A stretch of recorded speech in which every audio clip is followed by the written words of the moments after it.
Ava Max, welcome to the studio. Yeah. It is so nice to see you in person. Right into the mic. How are you? You too. This is my first in-person interview since 2019, I think. Yeah. Oh my gosh. Wow. Kind of crazy. How did you fare through the entire pandemic, yourself, your family? You guys all okay? We, I think we all got COVID. I got COVID 3 times, but I think we all, we're good now. You got it three times? Thank God, no long COVID. But yeah, thank God. Yeah, I did. I got it 3 times. Oh my gosh. It's like I've gotten 3 different strands. Oh no. Yeah, Oh, but man. it's okay. I'm still here. You're good. What? You're here. I think I held the record with she goes, twice. Yeah. She goes, I got the last one yesterday. And so Oh my I'm here to God. say hi. I mean, it's crazy because as an artist, like you go around everywhere, and as an artist during photo shoots, you're the only one without a mask, so Of course. it's Yeah, hard yeah. not to get Right. it. But it's, we try our best. Wow. It's weird because I never got it. That's so amazing. I know. You must have some like freaking alien blood. No, I don't know if it's alien blood or just luck of the draw. I don't know. Brian, you never got it either, did you? No, I he had never it got once. it. You had it once. John had had it it twice. But you guys twice. seem calm. I feel like I'm nuts. Like I like touch everything. I need to stop. Like. Well, no, we wipe down a lot we of make stuff. sure everything is clean. Yeah, Okay, yeah, that's yeah. good. That's Yeah, good. you might have noticed the mister you walked through when that was an antiseptic mister as you Oh came my in the God, studio I today. smell the Lysol now. Oh no, she smells Lysol. Oh no, we were trying so hard to make sure that it smelled really good in here. Oh my God, it smells. I'm passing out. No, I'm just kidding. We had breakfast a little bit earlier, and we just No didn't want, need. we didn't want the smell of like You know food what? in here when I we came eat in. breakfast burritos almost every morning. I don't know if you guys knew that, but I love the smell of food in the morning. Okay. Well, information that would have been handy a little while ago. We can't have Ava Max smell our pancakes. No, but yeah, I'm so happy to be back. Well, let's in talk person. about the music. Let's get right to that, okay? Yeah. So maybe you're the problem. That's out right now.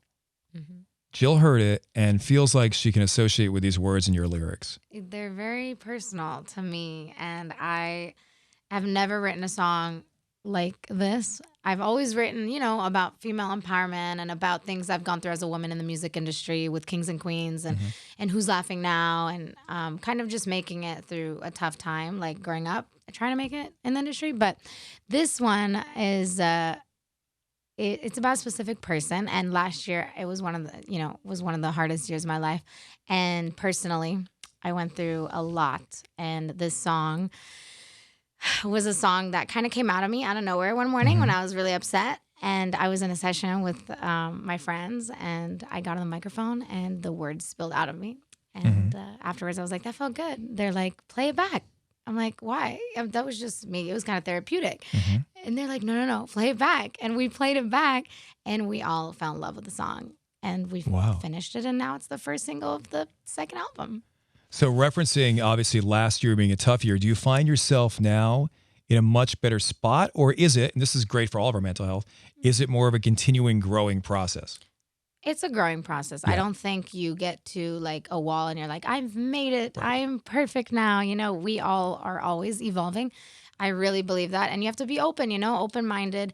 People, I feel like, are the happiest, right? Yeah. We shouldn't be shut off. And I learned that especially during the pandemic, because I had to grow a lot, because I had to be really patient with my music. Like I couldn't go on tour. I couldn't see my fans. I couldn't do anything. And I was in my living room when the year before I was in freaking 27 countries, So it was like, for me, it was a full halt. And I had to learn to balance that in my head.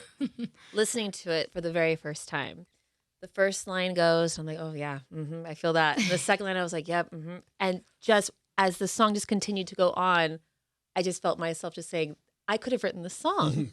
And so it was so nice to not be alone in those feelings that you have, and to hear a song like that just resonates so much. I love it. I love how upbeat it is. Yeah. And just, I'm going to be singing it all day. Thank you. The person opposite of us is always the problem. Am I right? Yes, it's true. I was going to comment, like seriously, Ava Max is here. We're going to play a new song in a second. As she listened to it, her eyes just kind of looked around the room. I'm like, where are they going to land? We all started like ducking down, like maybe isn't I'm me, the right? problem. No, It's like, no you know, one Am I the true. drama? you know the saying where they're like, when you end a relationship, you're like, it's not you, it's me. Right. You're like, in your head, in reality, you're like, no, it is you. That's why I don't want to be with you. It is you. You're toxic. And so in the bridge, I flipped it on its head. Of what, what we really feel. It's not me. It's you. So bye-bye. So that's how I felt in the moment. And it couldn't be more true to, I feel like, a lot of people, because that's why we end things, right? I mean, it's never us. I don't know necessarily the full backstory on you, so forgive me for that, because I came to you with, she's Sweet But a Psycho and stuff, and Kings and Queens and everything. And some of that house stuff. What's that house song you got out right now with Tiesto? Oh, The Motto. Holy cow, that's fast. I was trying to dance to it. I was feeling palpitations.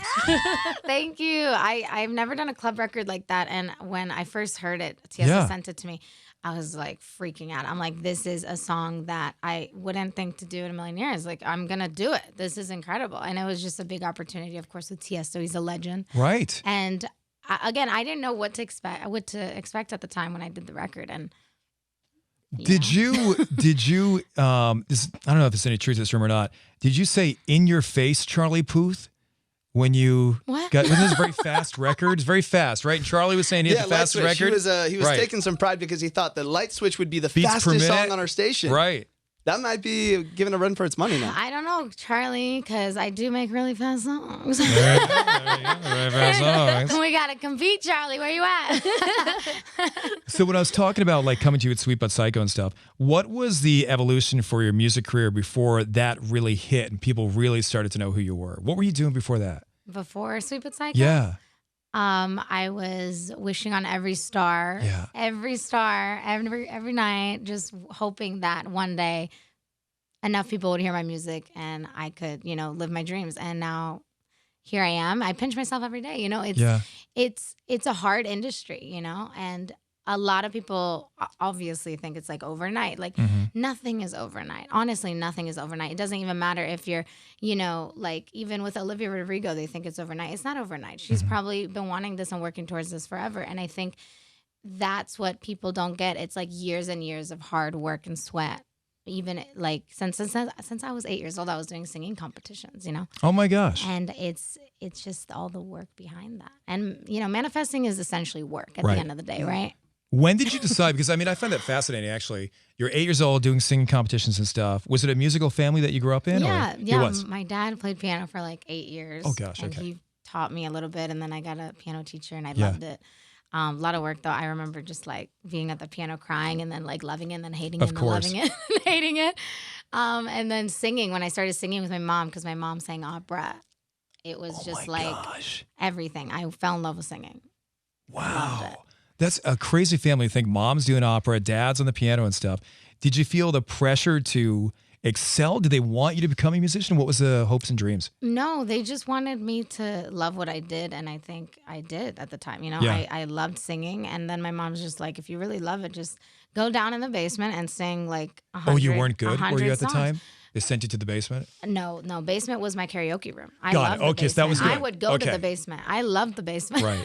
Okay. Well, we called it the basement. It was a room that was like a kind of a play kids room, and like I would go down there and like have my whole karaoke set up, and it was so much fun. But my mom's like, if you love it and you want to be good at it, you should just like just keep practicing, So I just kept like going and going. The neighbors hated us because it was just, I Want to Dance with Somebody, Vision of Love, Mariah Carey, like all the biggest Evanescence, like screaming at the top of my lungs. Yeah, I went outside for a second because I usually just, again, lived in that basement singing. And the neighbors just, didn't even say hi. Oh my gosh. I was very loud. This is so random. What's it like playing piano with nails? Right now? Yeah, I sliced my finger the other day, and I had to wear a Band-Aid, and I was playing some piano at home. I grew up playing the piano as well. And I like had this glimpse of an epiphany of like what it would be like to play with nails. And I saw you do it in TikToks all the time. Yeah, how do you do it? It's definitely harder, but it's like, I've played piano all my life, so it's kind of easy for me to like kind of maneuver. But again, it is difficult. I bet. It takes a little bit longer to learn with nails. That's crazy. I didn't even realize it until John pointed that out. They are super long. Yeah, I've never really seen someone play piano with nails in my life. That. You gotta kind of go with like the middle of Right, your you can't like curl your finger like the piano teachers tell you in the beginning. No, none of that. By the way, John's a really good piano player. He came over to my house for Christmas. We had a little Christmas get together, and we have a nice little baby grand in there. Ooh. And I learned Yeah, 4 or 5 measures of Richard Marx right here waiting. The best 4 or 5 measures, though. Thank you very much. Yes. Couple of chords of Billy Joel, a little Adele. I got 4 measures of everything, right? And then I go, no, I can't do it anymore. Stop. So I do that. People are like, oh, wow, you play piano. Then this guy sits down, cranking out Tchaikovsky or something on there. I mean, it's and no he's Ava just Max nailing level, it. Oh my God. Embarrassing no. me. You're probably better than I am. Oh, I I sing doubt more now than I play piano, so. But I'd love to hear you play. One day we'll make it happen. Yeah. Where's that keyboard? It's in the office. I knew you'd say that, but it's not in here. The It's the whole whole thing. thing. We'll do it when she's walking out. We'll take her in there, and John can play on piano. Oh, man. Then I could And just impress sit her. and for the first time not perform and just. No, you have to sing enjoy. along. It's a whole big thing. So what's next for you? So we got the album we're talking about here, the single, Maybe You're the Problem. Is there an album as well coming out? Mm-hmm. Wow. Yeah. How much of that is done? How much is still being worked on? It's done. Oh, it's all done. Yeah, it's done. The album's done, and I'm very, very excited to share it with the world. It again is like, it's gonna make you cry and dance at the same time. Right. Because again, I didn't want to make slow songs. I wanted to make dance music, but at the time I was upset. So like, it was just like, I don't know. There's a lot on the album. There's a little bit for everybody. So if you're not gonna like one song that's maybe pop disco, you're gonna like another. It's 90s house pop. So it's like I wanted to incorporate different genres in the pop world, and I'm just really excited. It's everything I used to listen to, you know, all put together on one album. And is this album a little more personal, like this Oh song yeah, is? this is the most personal album. I mean, the last album was personal in a different way. This is more about something I never share, which is my personal life. I So mean, why is that? because it's what I went through last year. Yeah, it's tough. Okay. I was in a very, very long relationship, and no one knew. So When you sing about something so personal, as you're repeating those songs over and over and over again, do you kind of relive that moment every time, or does it almost desensitize you to some of those feelings?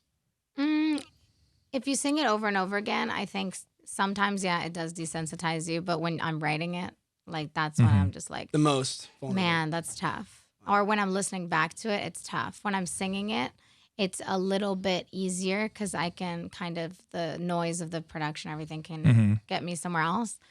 But when I'm listening back, that's when I'm just like, oh God, yeah, that's sad. Just save those lyric sheets, those sheets that you jot down those notes on and stuff like that. Yeah, I Yeah. have a notepad. Kind of like a little diary of your life. Mm-hmm. That's interesting. Mm-hmm. And it's got to feel good when, you know, when fans hear the album and they get to know the songs and you're out on tour and they are singing those lyrics back to you. Some are crying, you know, some are feeling it and just knowing like you have reached these people. Like I was reached with just this song, but that's got to just feel like, okay, I'm so glad I shared. So glad I went through that. I mean, it's the best thing when fans can relate because then you feel even more connected. And I think it's important for people to relate. If people can't relate, then it's even like hard for me I couldn't relate to my own music. So at the end of the day, it's like writing your own music is number one. I think like the moment I started writing when I was like 14 years old, I just like, it brought me to a different like place, I feel like, in my head. And I've always wanted to write my own songs, and it's the best feeling. Do you ever go back and look at those lyric sheets when you were 14 and critique yourself and your writing abilities? I've heard the old Yeah. demos. Yeah. I had a song called Treat Me Like a Lady that I wrote. Okay. And I was 14. Yeah. It's not hilarious. It's a little strange. It's a little strange. I was a little weird. I was a little weird kid. That's so funny. Well, thanks for coming in. We appreciate this. Thank you for having me. Thank No, you. I'm And for glad all you're- the support always. Well, I'm glad you're back in the circuit. I'm glad you're out doing stuff. I'm glad we can have these in-person moments. Yeah. Thank you. Ava Max.